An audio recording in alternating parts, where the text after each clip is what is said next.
এবং তৃতীয় বক্তা অর্থাৎ দলনেতা ছিল শিবশঙ্কর সাহা বা আমরা সবাই মানিকদা বলে চিনি থাকি।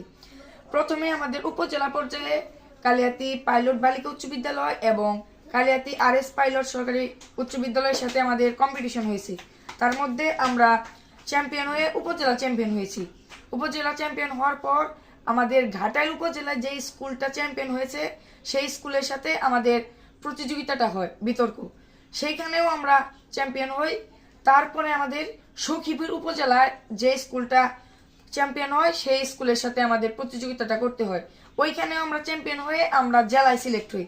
জেলায় মধুপুর উপজেলার একটা স্কুল যে চ্যাম্পিয়ন হয়েছে ওই মধুপুর উপজেলার স্কুল এবং দেলদুয়ার উপজেলায় যে স্কুলটা চ্যাম্পিয়ন হয়েছে ওই স্কুলের সাথে আমাদের একদিনে 2টা বিতর্ক করতে হয়। ওই 2টা বিতর্কের মধ্যে আমরা ভালো পারফরমেন্স করে জিতি এবং আমরা জেলা চ্যাম্পিয়ন হই এবং আমি হই শ্রেষ্ঠ বক্তা জেলার। এটা হচ্ছে আমার চ্যাম্পিয়নের ক্রেস্ট, আর এই যে এটা হচ্ছে শ্রেষ্ঠ বক্তার ক্রেস্ট। মাশাআল্লাহ। আসসালামু আলাইকুম। ওয়া আলাইকুম আসসালাম।